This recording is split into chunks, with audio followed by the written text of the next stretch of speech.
Good morning, Twitch.tv. Good morning to YouTube as well. And of course, good morning, mini Motorways. We are off to Zürich for today's daily challenge with no roundabouts and slow tunnels. Oh boy. Samurai Sam dropping the crab rave because Sunflare's space was here first. Sam just noticed the transition I have from the starting soon screen, which we'll show off now. And dude, it's been, I always try to have a neat little transition. I have one for a few weeks and then I get bored of it and then I tell myself I should make a new one and then I procrastinate and then a few more weeks go by and then I hit and then I make a new one. So I make a new one. I choose a new one from the options that are presented to me in OBS. I am not here artisanally crafting video transitions for y'all. I am not that good at shit. Speaking of me not being that good at shit, Final Fantasy VI. Oh god. Last night we played FF6 and without the guidance of our dear friend Circle Master, it would have been a catastrophic nightmare. As it was fun and also at some minor instances a catastrophic nightmare. But you know, it was fine. It was fun and good. We had a good time. We climbed the Mage's Tower and we got double cast and we beat the fourth. We beat a bunch of dragons. We smushed dragons' brains into a fine, runny paste. It's all good.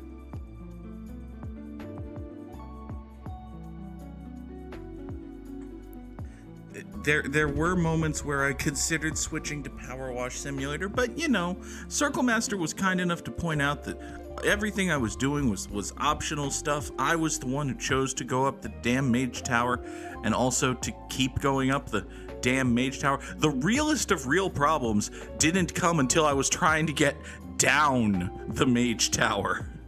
I don't know if I got lucky going up or if the game is coded to throw the hardest encounters at you after you've beaten the boss, when I would have thought that they would be like, oh, you've beaten our boss. Well, let's slink away in defeat now. I thought there was gonna be some bad guy slinking. There was no slinkage. There was no slinkage. No one was in the pool. Alright, you two guys are gonna come over to here. Bing, bang. Are you gonna share a road? Do I want you to share this road? What's the alternative to you sharing a road? The alternative to you sharing a road is the two of you swinging up this way. And actually, I don't have a bridge, so I don't have an alternative to you sharing a road. Well, in that case, you can come this way and then up and around and over and here and everybody go. Samurai Sam wants to know the Goog's top 3 boss fights, which, I'm not gonna be, I don't think I can pinpoint like special mechanics or anything. Maybe not off the top of my head, but this is going to be definitely a vibes-based list at first, and then maybe we'll talk about stuff and remember some mechanics. Let's see here. The first one that comes to mind is Safer Sephiroth in Final Fantasy VII. Safer Sephiroth is a major motherfucker. He will wreck your shit. Also, incidentally, these two light blue guys, we're going to have to triple up on this road for right now. This is what we're going to have to do just to keep this business alive. Hopefully we get a bridge this week. If we don't get a bridge or a motorway, this road is going to be so bad. Just so bad and fucked is this road to be. So, you know, let's hope we get a bridge, maybe. That would be nice. You four will maintain the sanctity of this circle. That'll be great. We shall take a Herg. Sam, you fought Sephiroth more than that. I've played you in Smash Brothers. I don't even play Sephiroth in Smash Brothers, but other people have. Let's take a motorway. Alright.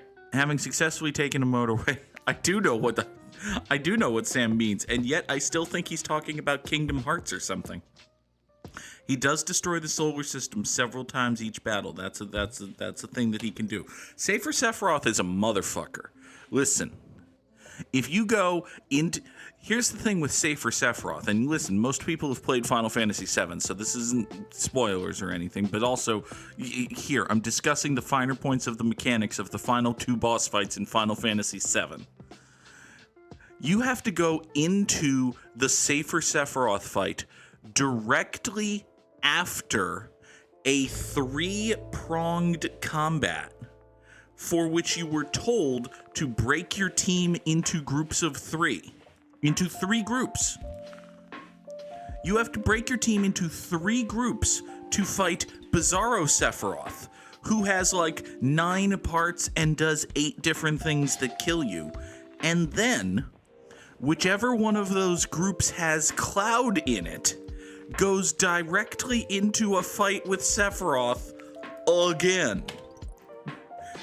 The first time you do that, like, the first time you beat Bizarro Sephiroth is a moment of incredible triumph, followed by the kicking in of the greatest boss battle music in the history of video games, and then you realize, oh fuck, it's on. And then, shortly after you realize that, oh fuck, it's on, oh fuck, it's on. And now it is you with one of your 3 teams having to face Safer Sephiroth with no prep, no recovery, and also, oh by the way, he's an absolute motherfucker. Safer Sephiroth is a son of a bitch. So I think Safer Sephiroth is going to be on my list here. There are a number of very cool boss fights in Final Fantasy VII that may have something to do with the fact that Final Fantasy VII is a very cool and good video game. Might be somewhat related. Scientists aren't sure. As I was saying, what else? What other cool and awesome boss fights are there? There are many cool and awesome boss fights. You know what's a cool and awesome boss fight in a video game I haven't talked about in a minute? The final boss fight in Jackal. The fight against the big tank at the end of Jackal is a cool and good boss fight in a cool and good video game. It is scary. He is ginormous. It will wreck your shit. Listen, here are the things with... Here are the things that I think make a good boss fight, right off the top of my head. But Jackal is another one where it's like, hey, you think you've beaten the boss, and then, oh, nope, you absolutely have not, motherfucker. Screw you. All right, let's take another bridge and ponder some life choices. The fuck have we done? All right, I think we're gonna have to bridge to get blue guys. Do we need to bridge to get blue guys down to here, or do we need to just, like, accept the reality of some unlit intersections? I think it might just be unlit intersection reality acceptance time. There we go. We could, like, bridge these blue guys. We could, if I wanted to, if I can figure out a way to. I'd love to separate these red guys and shit, but that ain't fucking happening.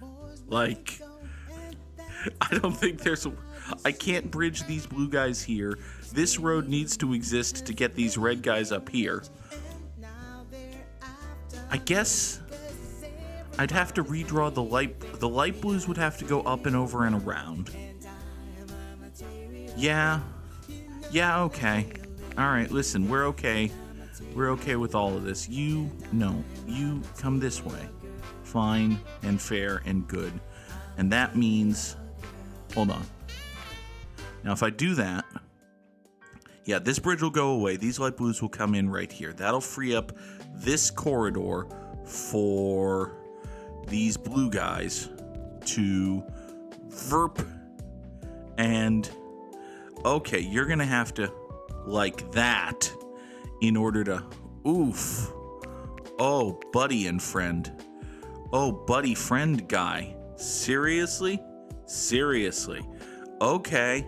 Here, no, you still can't actually do that, though, is the thing. Because I can get one blue guy there, but the other one's just like, hi. So, this is still suboptimal. Also, we're not really diverting blue guys this way, but, details. Oh, hello. Listen, I don't really have room in my heart for you right now. We're busy with other stuff. And also submarines. Here, you go that way. You are a poorly placed light blue guy. I don't know what to tell you. You go there. Do we do... Jesus, knock it off. Just knock it off already. Sunflare Space has redeemed a treat for Nora. Let's do that while I'm thinking of more boss fights. She was mad at me this morning. Now, granted, she was also clawing at a cardboard box for no particular reason and trying to get under my dresser, despite the fact that there's absolutely nothing of hers under my dresser. So, listen. Hi. Where'd you go? Oh, you leapt up here. Hello. Hi. There's my baby. This Reddit guy is completely fucked, but it'll be fine. We'll get a bridge or something. Behold, a bridge or something. There. Motorway counts as a bridge or something. You take motorway number 2 over to here. Nora! Hi! Oh, there's the kitty baby. Oh, she's so toothumsy. Yes. Oh, there's a girl. Here, have a treat. There's my girl. Oh, God. All right. So, if we just motorway that's probably the simplest answer to all of life's problems, really. Go. So you 2 reds support that, you 3 blues support that, you 1 blue support that. That's totally fine and cool and okay. Here are the things that make a good boss fight. 1, the boss has to be at least a little bit of a motherfucker.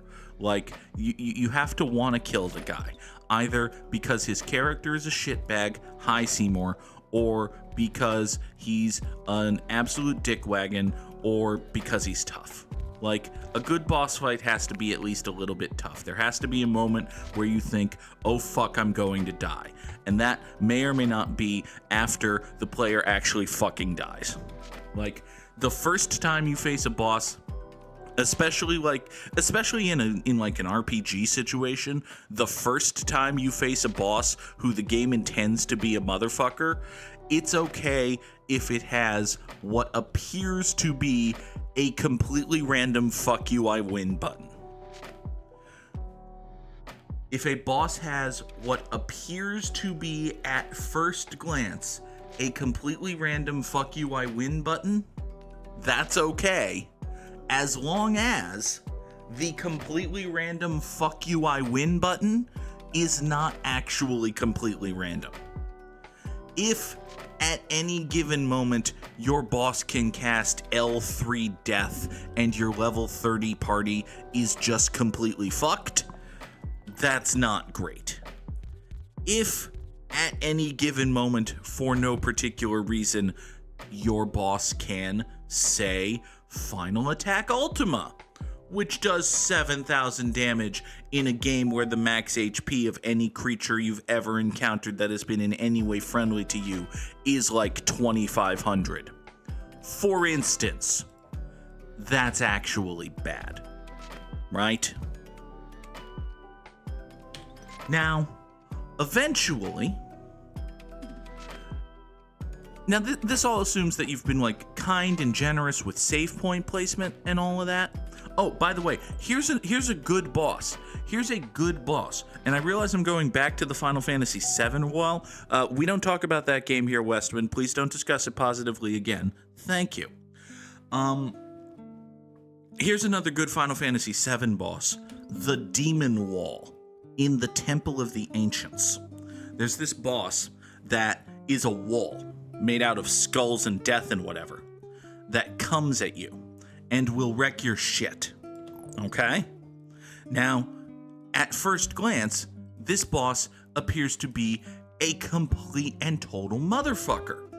Because the boss doesn't take a bunch of magical damage. And if you're like me, if you're anything like me, you played Final Fantasy VII by saying, hey, I'm going to give materia to everybody, and everybody's going to cast awesome magic spells that are going to do way more damage than their silly regular-ass weapon attacks. And why would I ever use a silly regular-ass weapon attack on a fucking boss when I could cast, like, Fire, or the even better spell, Fire 2?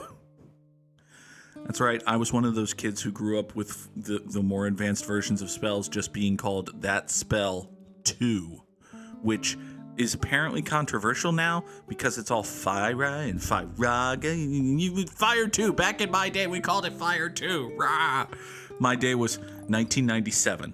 My day was exactly 1997. Anyway, we gotta get yellow guys over to here, which is... it's not impossible. It is, in fact, not impossible. Final Fantasy IX got with the program, didn't it?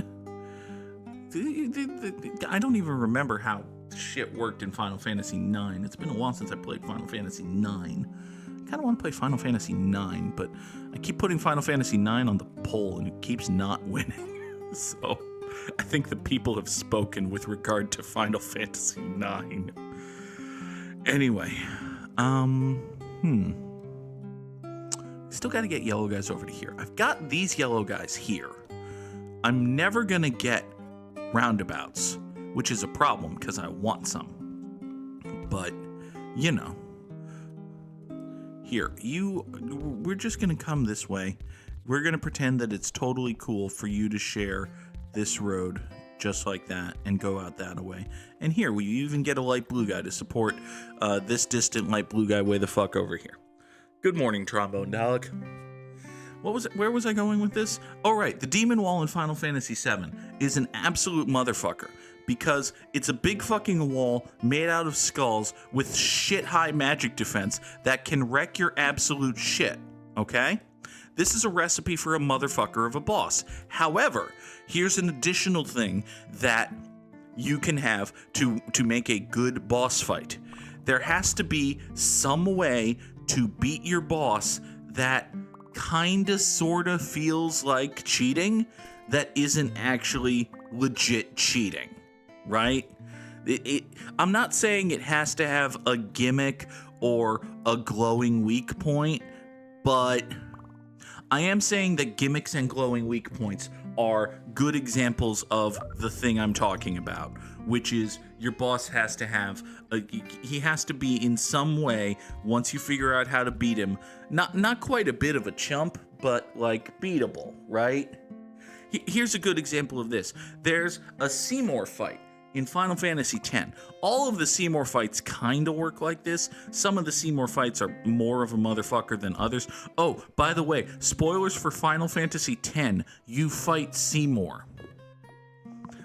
The first time I played Final Fantasy X, that would have constituted a fairly massive spoiler for me because I, a stupid person, did not realize that Seymour was, like, a bad guy the first time I played Final Fantasy X. It's a true fact about the _Goog. The first time I played Final Fantasy X, I did not realize that Seymour was a bad guy. Also, yeah, Dalek, I'm sorry, we're talking about boss fights, and that means spoilers. It really shouldn't be, like, if you're familiar with RPGs and the tropes therein, the fact that you fight Seymour shouldn't be a spoiler. And yet,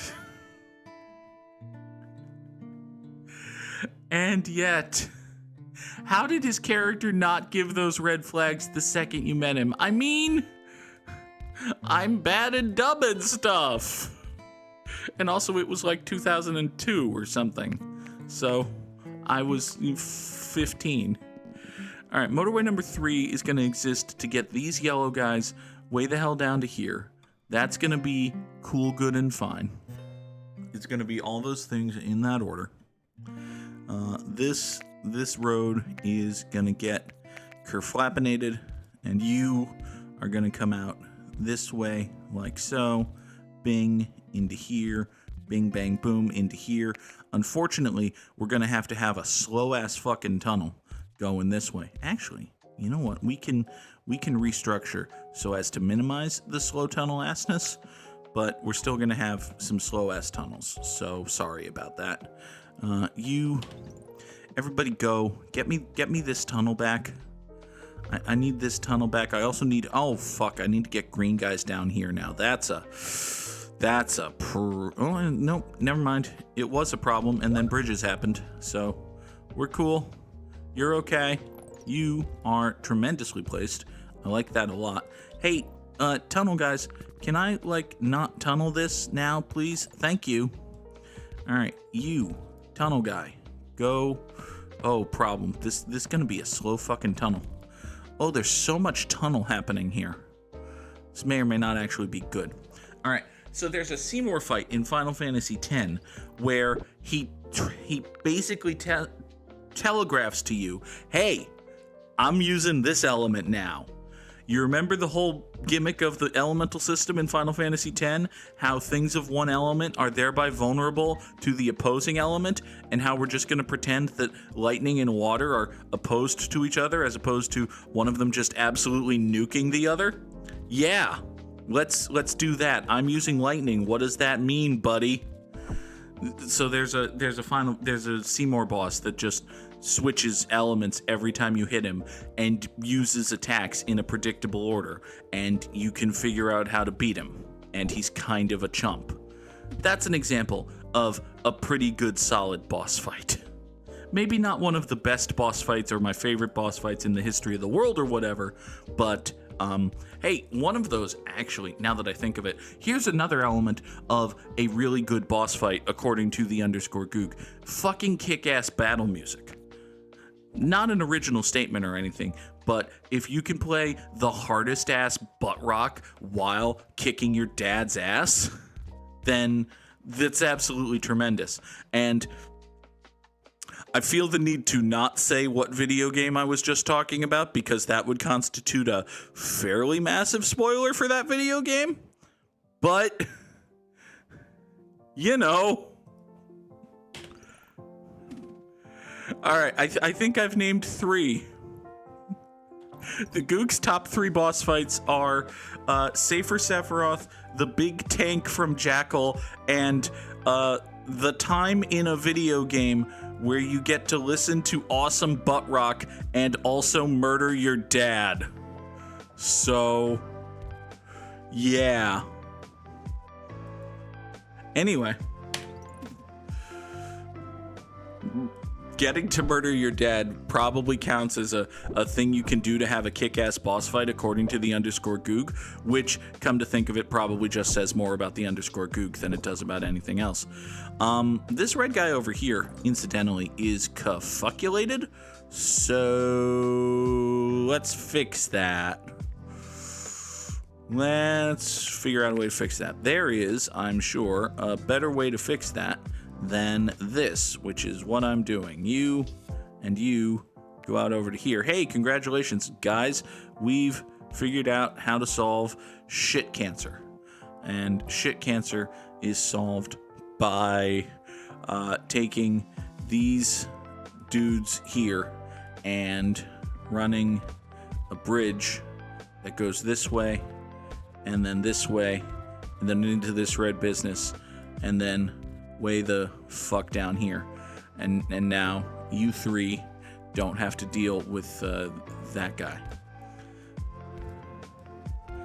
It's like the first time I saw Sound of Music, and I really didn't care for it because I didn't want to be there because I was a dickbag teenager, and I just spent the entire second act begging to my sister that we didn't have to see the play go long enough to escape the torment, where I just spent the entire second act gesticulating to her and saying in increasingly loud volume, they don't have to run from the Nazis.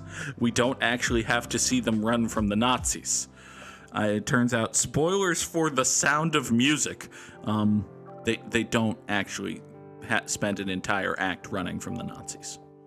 That's good. That would have been very annoying to high school Goog. It wasn't even high school Goog. It was dragged to a high school game Goog.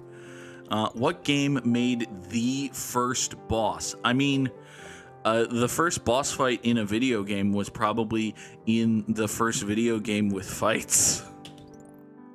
Boss fights in games have been a thing pretty much as long as fights in games have been a thing. Yes, the boss of Pong is the other Pong.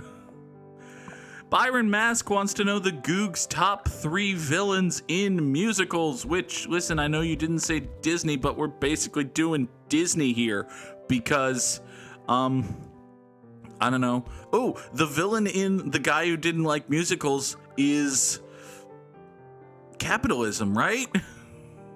Pretty much. Who's the... Well, it's also the aliens. There are, in fact, aliens. They're kind of villains. Also, oh right, this yellow guy. I forgot about this yellow guy for a minute, which would have been bad. Okay. Well, this is a problem. We've got... All right, here's what we're gonna do. We're gonna take you, and you, and you're gonna go bridge. No, you're gonna bridge over these troubled waters and down here and swing down that away. Now, ultimately, fullness of time and all of that, this circle is going to be very mad about only having 3 dudes. But shortness of time and all of that, this square is going to die for having no dudes. So, listen. This circle is also gonna fucking die for having no dudes because I built a very long tunnel on a map where the gimmick is tunnels make you go slow. I feel like I may have miscalculated at some point. I feel like perhaps that was a mistake. That may constitute a poor decision on my part. Oh well. Actually, you're fucking dead. That might be an issue. That might be like an actual problem. I don't know what I can do if that's an actual problem. No, we just kind of have to hope that you don't die, which isn't gonna work because you're dead. So, yeah, I appear to have failed. Sam was right on the ball with those samurai slams. So... Yeah, that didn't go well. That ended poorly. Top 20%, hey, we take those. We'll absolutely take those, even if I'm not quite as good at the game today as Parwa Ghost or Samurai Sam in any way. Well, you know. Okay, I need to actually name some musicals and the villains therein. Let's go with... How many musicals is the villain just capitalism? I've never seen Rent, but I feel like Rent counts. It's called Rent, after all. So... Alright. Villains in musicals. Scar. Scar is 1 in a musical and 2 an excellent villain. I've never seen Newsies, but apparently the villain in Newsies is capitalism. That makes sense. There's Count Frollo in Hunchback of Notre Dame. It's a good villain in a musical.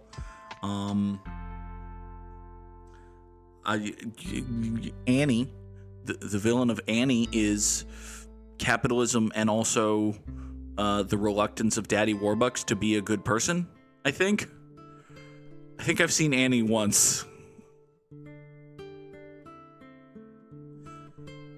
Westman knows a game where the villain is capitalism. I do. It's video games. The villain is capitalism in all video games. Also, wait a sec. No, wait. A key element of musical isn't just that there are songs. It's that the story is told and conveyed through song, which means that Red Dead Redemption 2 doesn't count as a musical, which means that Dutch Vanderland doesn't fit the category. God damn it. First word is Dutch. We're wrong. The game where Tim Curry goes to space. That particular Command and Conquer game is not a musical, I think.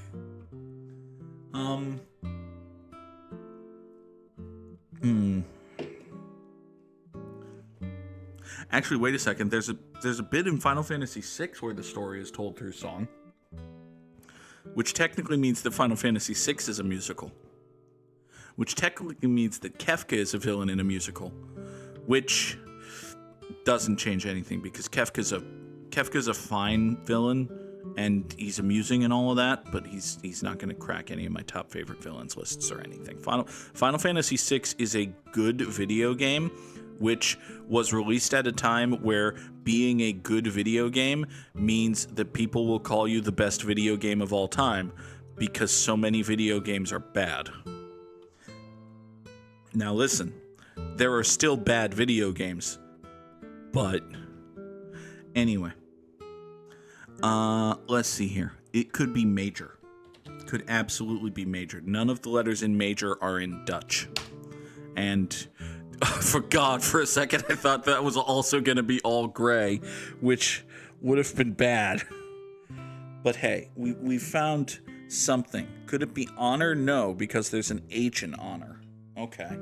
Final Fantasy VI is a good video game that is also not the best Final Fantasy whose number is divisible by 12. Damn it, I ruined my joke. Imagine a world in which I nail my punchlines. Final Fantasy VI is a good video game, but also not the best Final Fantasy game whose number is divisible by 6. Just like pretend I said that the first time and then dropped the mic and walked away. People would have been very confused because there's no Final Fantasy 18, and then they would have realized what I'm saying, and then they would have been like, oh, and then some brave soul would have been like, he's right, though. It's not Final Fantasy VI's fault that Final Fantasy 12 is better than Final Fantasy 6. It came out after that and all of that. Like, being a person who loves Final Fantasy VII to death, I can really see and appreciate all of the things Final Fantasy VII took from Final Fantasy VI and built on, but also Final Fantasy VII is better than Final Fantasy VI. So, anyway, we're supposed to be playing Wordle and also naming villains in musicals, not half dumping on Final Fantasy VI. Like, in 2023, saying Final Fantasy VI is not the best video game ever shouldn't count as dumping, and yet. What is this word? It can't be valor because there's an A. It can't be Vylor because there's not a word. It also can't it can't be visor because the O we already know is not the fourth letter. So it could be Oisver, except for the fact that that's not a word, and also almost sounds like the last name of someone I used to work with. So let's move on. It could be Hodor. You have to keep the door shut or something. We're just spoilering everything. It could be Goner with a B, or perhaps Boner. Apparently Byron said Boner and I missed Boner. So is it Boner? It's not Boner. But we did get the O and the E in the right place. It's not Boxer because there's a B. It's not Voter because there's a T. It's not. It could be Poker. It could absolutely be Poker. It's not Poker because there's. It could be Lover. It could absolutely be Lover. It's Lover. Hooray! We, together, collectively, have solved the puzzle and achieved victory. Huzzah! Thank you. Thank you for all of the assistance. Yes. Boner, Poker, Lover. Hold on. Wait a second. Anyway, let's try our hand at yesterday's immaculate grid. That's going to go very well. All right, what do we got? We've got the Mets, the Blue Jays, the Rangers, the Tigers, 200 Ks in a season, and 20 wins in a season. Oh, buddy. All right. Let's follow the rules. Let's remember Pedro. If you can name Pedro Martinez, you should name Pedro Martinez. Pedro Martinez had 200 strikeouts in a season for the New York Mets. Now, I do know that this square right here gave people a lot of trouble yesterday because it's a bastard. However, I think I remember that Colby Lewis won 20 games in a season for the Rangers one time. Like, he happened to have a really good season at a time when the Rangers were good, and they just won a bunch of games. So, I think this is Colby Lewis. I'm going to take a second to think of any, like, better Rangers pitchers than Colby Lewis, but I think this might just be Colby Lewis. Anyway, a Tiger who played for the Mets is Justin Verlander and Max Scherzer, but also Rajai Davis. So we're going to say Rajai Davis for the rarity. Huzzah! 0.4%. Boom! A Tiger who played for the Blue Jays is David Price, which I'm going to guess that more than 0.4% of people said David Price. They did, in fact, do that. More than 0.4% of people. A Toronto Blue Jay who had 200 strikeouts in a season is probably Roy Halladay. That sounds like a thing Roy Halladay would have done. He was a good pitcher. He threw a lot of innings. He struck out dudes at a fairly prodigious clip. There you go, Roy Halladay. More than half the people who got that square got it by saying Roy Halladay. So that's nice. 200 Ks in a 20-win season is a whole bunch of dudes, but among them is Randy Johnson. So let's just say Randy Johnson. Yay, Randy Johnson. Remember Pedro. I remembered Pedro. We remembered Pedro, Sunflare Space. It happened. It absolutely happened. R.A. Dickey was a Ranger, wasn't he? Yeah, he absolutely was. R.A. Dickey. R.A. Dickey fits the top middle square. A Tiger who had a 20-win season. Let's not fuck around. It's Justin Verlander. It's that man. Yeah, that guy right there. A Ranger and a Met. I mean, the obvious one is Jacob deGrom, given that he played for the Mets for a very long time, and then he signed a very lucrative free agent contract with the Rangers literally this past offseason. So let's just do that. Like, it's Jacob deGrom. Okay, and now the $1 million question. Is the Goog right about Colby Lewis? Is this actually CJ Wilson? Am I just completely up a fucking tree and it turns out that, like, Jack McDowell had a 20-win season for the Rangers when I'm only, like, 28% sure that Jack McDowell ever even pitched for the Rangers? So fuck it, I'm saying Colby Lewis. That was my first thought. It was my best thought. We're going to be right or we're going to be wrong. We are completely and totally wrong. As it turns out, I'm bad at game.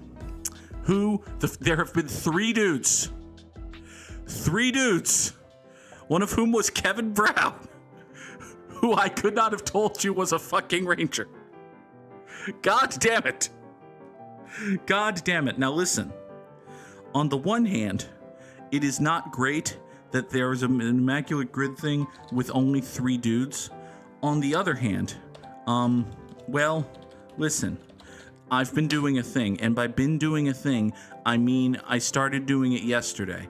Oh look, the people on Twitter who I follow who kept doing wrestling immaculate grids stopped doing them.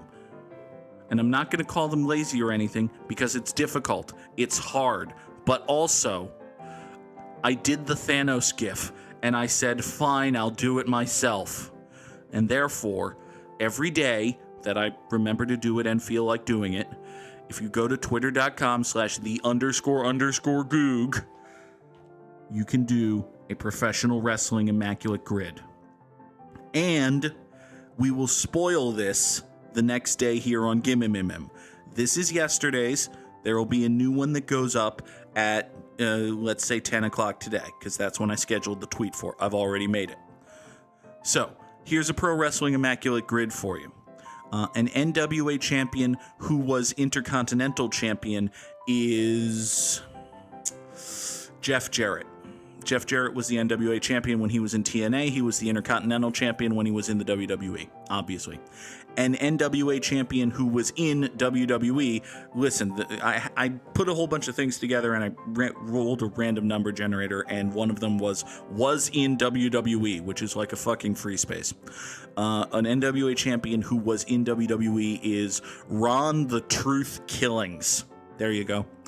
An NWA champion who was in the New World Order is Dusty Rhodes. A person billed at 400 or more pounds who was the Intercontinental Champion is Rikishi. A person billed at 400 or more pounds who was in WWE is Yokozuna. And a person billed at 400 or more pounds who was in the New World Order is Paul White, aka Big Show, aka The Giant. This bottom one is very easy. Born outside the United States and Intercontinental Champion, let's say Santino Marella. Born outside the United States and in WWE, let's say Oksana. Born outside the United States and in the New World Order, my favorite pull, Masahiro Chono. There you go. That is a Pro Wrestling Immaculate Grid. I don't have pictures for them. But is this a good and fun thing that I'm doing? I don't know. Hopefully, maybe. Do people want to care about it on Twitter or Twitch or anything? I don't know. Hopefully, maybe. Westman points out that I have a game I need to finish. I think I named my top 3 villains in musicals. Didn't I? I named Scar. And I'm just going to say capitalism from various musicals. And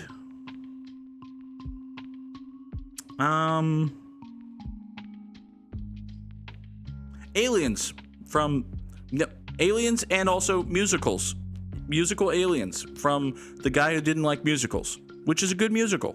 You should find and watch The Guy Who Didn't Like Musicals. It is free. It is on YouTube. You will enjoy it. Or perhaps you won't. I'm not the boss of you.